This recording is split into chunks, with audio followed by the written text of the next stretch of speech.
Hindi kumibo si Pia kaya halos matulig siya ng isang malakas na sampal ang iginawad ng kanyang ina sa kanya. "Answer me, anong taon na ngayon?" Napahagulhol siya, lalo nang marinig ang sigaw ni Patrick mula sa labas. "Pia, love, what happened?" "Answer me!" Sasampalin sana siya muli ng mama niya nang biglang bumukas ang pinto. "Patrick! Anong ibig sabihin nito? Sino ka?" Nakita niya ang gulat sa mukha ni Patrick sa tinanong ng ina ng asawa. Pero napasinghap ito nang makita ang ama ni Pia sa sahig. "What's happening here?" Nalilito na saad ng lalaki. Patrick, umalis ka na." Nakita niya na parang nasaktan ito sa sinabi niya. But she wanted to protect him. Hindi alam ni Patrick ang sakit ng mama niya at ang mga kaya nitong gawin, especially when Margaret comes out. "Pia, I am not leaving you." Matatag na saad nito, saka lumingon sa mama niya. Napansin nito marahil ang kakaiba sa mata ng mama niya, kaya mukhang naalarma to. "Anong nangyayari? Ma, please, hayaan niyo na kami ng asawa ko." "What? You're married? How could you? Pasaway ka talaga." Saad ng ina kay Pia. Napasigaw siya at akala niya ay dadapo muli ang palad ng ina sa mukha niya. Pero napasinghap siya nang maagap na nahawakan ni Pia ang kamay ng kanyang ina. "Stop! Hindi ko alam kung anong nangyayari. Pero mali na itinago ninyo ang asawa ko. And I won't allow you to hurt her. Even you are her mother." Gustong matakot ni Pia. Unang beses niyang makita kung gaano kagalit na tumingin si Patrick. Pero hindi nagpasindak si Margaret. Marahas na kinuha ang kamay niya kay Patrick. And for their surprise, itinulak nito ng malakas si Patrick na ikinawala ng balanse ng lalaki at napaupo. Pero ang mas ikinagulat niya ay nang damputin ng ina ang flower vase. "Patrick!" Hindi na naisip ni Pia ang kalagayan dahil agad niyang niyakap ang asawa at isang matigas na bagay ang nabasag sa ulo ni Pia. "Pia!" Nakita niya pang matinding pag-aalala sa asawa bago unti-unting kinain ang dilimang kapaligiran ni Pia. Nagimbal si Patrick sa nasaksihan, lalo na nang makita ang nangyari sa asawa niya. "No, Pia, please, wake up!" Sigaw niya. Isang malakas na halakhak naman ang narinig ni Pia sa ina ni Patrick. "Hahaha, wala na, tapos na yan. Buti nga sa kanya, pasaway kasi." Hindi na niya alam kung anong nangyayari. Pero alam ni Patrick, he was beyond angry. Nagdilim ang buong paligid niya. Naging pula ang tingin niya sa kanyang mother-in-law. At pati bilis ng puso niya ay hindi na normal ang pagtibok. Next thing he knew, nasa harapan na siya ng babae at nakasandal na ito sa pader. And she was locked there. Galit na galit siya. Kaya wala siyang pakialam kung makasakit siya. Ano? Umubo ito at halatang kinakapos na ng hininga. "You hurt my wife, then you will suffer." Galit na galit siya, ni hindi na niya napansin ang pagtulo ng mga luha niya. Hindi niya maintindihan bakit ganito ang ina ng asawa. She was like a monster. "Patrick, stop!" Saka lang siya parang nagising nang may mga kamay na humatak sa kanya. Palayo sa ngayon ay walang malay na ina ni Pia. Nagimbal siya sa nagawa, saka napabaling sa umawat sa kanya. "Ano bang ginagawa mo? Sinaktan mo ang mama ni Pia. Bilisan mo, baka mapano ang asawa mo. Her head was still bleeding." Doon lang tuluyan na natauhan si Patrick nang banggitin ni Henry ang asawa niya. Kaya naman nanginginig na pinuntahan niya ang asawa. "Pia, wake up. Please hold on." Muli ang takot niya ay umusbong saka mabilis na lumabas ng bahay na yon. Nasa lubong niya ang mga kaibigan. Sumakay siya sa backseat ng kotse ng pinsan na si Chavez. Ito na ang nag-drive habang siya'y hindi binibitawan ang kamay ng asawa. Hindi na niya alam kung anong itsura niya. But he was crying and praying for his wife. "Please save my wife. Please, Lord." Dalangin niya. Nang makarating sila sa ospital, ay mabilis naman silang inasikaso ng mga doktor at nurse. Naiwan siya sa labas ng ICU. "Kuya Patrick, huwag ka nang mag-alala. Magiging ligtas din ang asawa mo." Napabaling siya kay Travis, pero hindi nakuha ng puso niya na magpakahinahon. "Kainis, wala akong nagawa. I was there, but I didn't do anything." Kung pwede lang niyang sakta ng sarili, ay baka ginawa niya. He feel useless for letting Pia hurt her. Napatiimbagang siya. Ngayon ay naiintindihan niya na kung bakit ganon katakot ang asawa niya sa mama niya. Because her mom was insane. Hindi niya naiisip na makakaya nitong sakta ng sariling anak. "I just don't get it, kuya. How can her mom hurt her like that? I don't know, but I'll make sure she won't get near to my wife.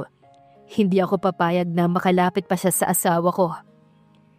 Kaya naman kahit na ang isip niya ay nasa asawa, mabilis pa rin niyang tinawag ang mga tauhan. This will be the first time he will use his connection. Tumagal ng ilang minuto rin niyang nakausap ang mga taong kailangan niya. Matapos yon, ay muling umusbong ang pag-aalala niya sa asawa. Hindi na siya mapakali dahil mahigit kalahating oras na pero nasa loob pa rin ang asawa niya. "Bakit ba ang tagal?" Pabalik-balik na siya sa harapan ng pinto. "Where is my daughter?" Ganon na lang ang gulat ni Patrick nang makita ang babaeng may kagagawa ng lahat. Nakita siya nito. At ganon na lang ang gulat niya nang lapitan siya nito. "Patrick, asa na ang anak ko?" He clenched his teeth. Kung makaiyak ang babae, akala mo'y hindi ito ang may gawa nun. "Umalis na kayo. I don't want to hurt you again. Kaya hanggat may respeto pa akong natitira sa inyo, ay umalis na kayo." May diin ang bawat salita niya at nakita niya kung paano natakot at mas umiyak ang babae. Sa likuran nito ay ang ama ni Pia na nakaalalay sa asawa. "Huwag mong pagsalitaan ng ganyan ng ina ng asawa mo." Napatiimbagan siya sa sinabi ng ama ni Pia. "Just leave. I won't allow her to get near to my wife." Malamig na saad niya sa mga to. At kitang-kita ng mga ito kung gaano siya katotoo sa sinabi niya. "Hindi mo pwedeng gawin yan." He stared to Maria blankly. Sa kanya naisip ang huling salita na sinabi nito sa kanya. "Then watch me." Matapos ng sinabi niyang iyon, walang nagawa ang mga to at umalis na sa ospital. Samantalang si Patrick ay hinihintay pa rin na lumabas ang doktor sa ICU. At lumipas muli ang kalahating oras bago ito lumabas. Mabilis na sinalubong niya ito. Wala na doon si Travis dahil umalis na ito kasabay ng iba niyang kaibigan. "Doc, how's my wife?" Nag-aalalang tanong niya.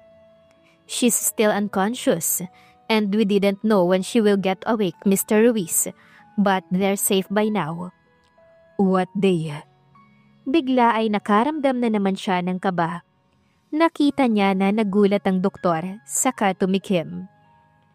He heard his heart beats fast nang marinig ang sinabi ng doktor. "Your wife was pregnant, Mr. Ruiz, and we need to do some exams just to make sure na walang nangyari sa baby. But no, we need to think how we could make your baby still healthy, lalo na't walang madadigest na food at nutrition ng bata hanggat hindi nagigising ang asawa mo, Mr. Ruiz." Gano'n na lang ang gulantang niya. For a minute, hindi niya alam ang ire-react. "I am going to be a father." Matapos maisip yon ay halo-halong emosyon ang naisip niya. Saya, excitement, lungkot at galit. Matama niyang tinitigan ng doktor bago niya muling tinanong ang mga dapat niyang gawin. Maayos siyang nakinig matapos ang pag-uusap na yon. Ay dinala na si Pia sa isang private room. Pagkapasok niya ron ay gano'n na lang ang sakit na naramdaman niya. Kinuha niya ang isa sa mga silya na nasa isang maliit na table sa gilid ng kwartong yon. Saka umupo siya sa tabi ng asawa. His hand was shaking nang abutin niya yon, at nang mahawakan niya ang asawa ay doon tumulo nang tuluyan ng isang butil ng luha ni Patrick. I don't know, but I can't function. Hindi ako makapag-isip ng maayos, Pia. I feel useless as your husband. And now, you're pregnant. Pero wala akong nagawa para sa inyo ng anak natin. Hinaplos niya ang buhok ng asawa niya gamit ang isang kamay. Galit ang nararamdaman ko, Pia. Hindi ko na alam kung anong magagawa ko sa mama mo. But I'm still thinking, ikaw lang ang iniisip ko. Kagaya ng ginawa mo para sa akin. Ikaw ang proteksyon nila para hindi ako makagawa ng bagay na makakasira sa buong sistema ko. Ako ang dapat nariyan. Ako ang dapat pumrotekta sa'yo. Another tears fall from his eyes. Saka hinalika ng kamay ng asawa. What should I do now, love? Isang alaalang sumagi sa isip ni Patrick. It's a moment where her stepmom was still alive. Exactly 23 years ago. Mom, my friend Henry was cried last time we play. She looked at her saka ito nag-aalalang tumingin sa kanya. Why? Nag-away ba kayo, baby? No, Mom. He said his father was sick and he could die. Nakita niya ang gulat sa mukha ng mama niya. Ang batang isip ni Patrick ay talagang nag-aalala siya sa kanyang kaibigan dahil unang beses na umiyak ito sa kanya. That was sad. Sabi ng mama niya saka hinaplos ang braso niya. I don't know, Mom, but what should I do? I try to make funny face but he's still sad. Malungkot na saad niya. Ngumiti naman ang mama niya, and that smile bring little courage to him. Pray, baby, just pray. Ngumiti siya. Naalala niya bago siya matulog at mabasahan ang story ng mama niya, ay pinagdarasal siya nito. Okay, then Mom, what's next? Hinimas pa nito ang ulo niya. Then believed. You need to believe in him, Patrick. After all the things will go better. Napakurap-kurap siya. Matagal nang huli siyang nagdasal. Dahil nang magbinata siya ay hindi na siya gaanong katouch sa mga magulang niya. But he still loved them. Should I pray and believe? Matapos ang mga tanong niyang yon, ay mahigpit niyang hinawakan ng dalawang kamay ang kamay ni Pia. At pumikit siya. And then even in heavy heart, he prayed and believed. Please, if you hear me, save my wife and my baby. I believe in you. I hold to you, please. I am not worth it, but please, Lord, save my family. At napaiyak na lamang siya habang nananalangin. Ilang sandali pa siyang nakapikit bago muling dumilat. Hindi niya alam pero kahit paano ay gumaan ang pakiramdam niya. Hinalikan niya ang likod ng kamay ng asawa. I love you, Pia. Dumukwang siya para gawaran ng halik sa noo ang asawa niya. Saka siya yumukod habang hawak-hawak niya nang mahigpit ang kamay ng asawa. Hanggang sa hindi niya napansin na nakatulog na pala siya. Napadilat si Patrick dahil sa naramdaman niyang bahagyang pagkilos sa tabi niya. Kaya napabalikwa siya nang makita na galing yon kay Pia. Kaya mabilis niyang pinindot ang intercom na nasa uluhan nito. I need doctor here. Sigaw niya nang makalabas ng silid nito. Saka mabilis na bumalik sa loob. Ganun na lang ang kabog ng puso niya nang makita na gising na si Pia. Love, anong nararamdaman mo? Do you want something? Natataranta siya. Dumating naman ang doktor at mga nurse. Kaya napunta siya sa likod ng mga to. Patrick, uwi ka ni Pia kaya halos tabigin na niya ang doktor at nurse para makalapit sa asawa. Mabilis na hinawakan niya ang kamay nito at nagtama ang mga mata nila. You're awake, finally, thanks God, he answered. Wala sa loob na nasambit niya saka hinalikan niya pa ang kamay ng asawa. Ngumiti ito kahit nahalata sa mukha nito na hindi pa ito magaling. I'm glad you're okay. Masaya ko at hindi ka nasaktan. Mahina lang yon. But Patrick Hart moves from what Pia said. Ganoon ba siya talaga kaimportante sa asawa? Na kahit ito na ang napahamak, ay siya pa rin ang inaalala? Not minding the people around. He cups her face and kissed her with so much caring. Saka niya ipinatong ang noo sa noo ng asawa na nakabenda pa at kagaya ng ipinangako niya. He said the 3 words, I love you, Pia. Please don't do it again. Nasa ospital pa rin sila at naroon na rin ang abuelo ni Pia at pilit na pinauuwi siya ng matanda para makapagpahinga. Kaya naman kahit ayaw niya ay sumaglit siya sa bahay nila para na rin makapag-ayos at makaligo siya. Dinalhan niya rin ang damitang asawa. Saka mabilis rin na bumalik sa ospital. Simula nang magising ito, hindi niya talaga ito nilalayuan. Hindi pa rin nila napag-uusapan ng tungkol sa baby nila. Malapit na si Patrick sa kwarto ng asawa nang mapasinghap siya. Nakita niya kasi ang biyanan na babae, kaya naman gano'n na lang kabilis ang tibok ng puso niya. Nang makita itong galing sa silid ni Pia. No. Nabitawan niya ang bag na dala saka inilang hakbang ang babae.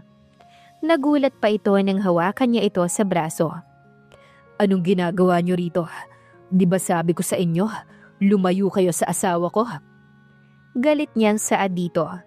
Mukha namang nagulat ang biyanan, pero maya-maya ay napaiyak ito. Natigilan naman si Patrick. Ano nang ginawa niya? Ito ang ina ng asawa, at kahit gusto niyang ilabas ang lahat ng galit, ay hindi niya magawa lalo na nang maalala kung anong itsura ni Pia, nang magtanong ito kung nasaan ang ina nito. Hindi ito nakaimik sa tanong niya at umiyak lang ito. Binitawan niya ito saka pinilit pakalmahin ang sarili. Tinitigan niya ang ginang. Kapag nalaman kong may ginawa kayo ulit sa asawa ko, hindi ko alam ang gagawin ko sa inyo. May diin na saad niya rito. Saka mabilis na tinalikuran niya ito para matignan ng asawa. Patrick, iho. Natigilan siya sa pagbubukas ng pinto, pero hindi niya ito nilingon. Baka hindi niya mapigilan ang sarili at matuluyan na masaktan niya to. Patawarin mo ko. Hindi ko gustong saktan ng anak ko. Mahal ko si Pia. Napadiin ang hawak niya sa doorknob. Saka pilit na kumalma at huwag lingunin ang biyanan. Kung mahal niyo talaga ang anak ninyo, sana nag-isip muna kayo bago niyo siya kinuha sa akin. At sana wala siya rito. I am sorry. Pero hindi ko alam kung kaya ko pa kayong harapin. Pagkasabi noon ay pumasok na siya kaagad at nawala ang lahat ng pangamba niya nang lumingon sa gawin niya ang asawa at ngumiti. Patrick! Lahat ng sakit at galit niya ay parang bulang nawala nang sabihin nito ang pangalan niya. Are you okay? Kahit na mukhang maayos ang asawa habang nakaupo, ay nag-aalala pa rin siya. Umupo siya sa upuan sa gilid nito. I saw your mom. Alam kong gusto mo siyang makita pero baka anong gawin niya sa'yo. Hindi na niya napansin na itupi na pala niya ang kamay. Naramdaman na lamang niya na hinawakan niyon ni Pia. Hindi ginusto ni Mama yon. Napakunot noo si Patrick. Alam niyang mabait ang asawa, pero magbubulag-bulagan ito ay ibang usapan na. Pia, halos tapusin ka na niya. Nakita ko kung paano kanya tratuhin, kung paano mo ko iniligtas. Nagulat naman si Pia sa pagsigaw niya at halatang nabigla ito dahil unang beses niyang makita na mag-burst out ng gano'n ang asawa. Patrick, please, makinig ka. Napatingin siya sa asawa at doon lang siya natauhan nang makita ang pangingilid ng luha nito. I am sorry, hindi ko sinasadya, Pia. Napaupo siya sa gilid ng kama nito. Sa kanya hinalik-halikan sa noo ang asawa. I am sorry. I lost my control. Tumango ito pero may kung anong kirot pa ring nararamdaman si Patrick sa puso niya. Bakit ba hindi na niya makontrol ang sarili? Lalo na kapag si Pia ang kaharap. I am sorry, love. I am really sorry. Hindi ko sinasadya. Paulit-ulit na bulong niya habang yakap ito. Iniingatan niya na huwag mabunggo ang sugat nito sa likod ng ulo. Okay lang. Alam kong nag-aalala ka lang sa akin. But please, will you listen to me? Lumayo siya sa asawa saka tinitigan to. Okay, sige. Makikinig ako. Patrick, Mom is not normal. Alam ko, she was out of her mind. Gusto sana niyang isagot pero tumahimik lamang siya. My mom is sick, Patrick. And it became worse, ewan ko. Pero lately, she become devastated. Kaya lumalampas yun. Naguluhan naman siya sa sinabi ng asawa. What? She has multiple personality disorder. She has split personality. At nakita mo naman nun ay hindi si Mama, kung hindi si Tita Margaret, her alter ego.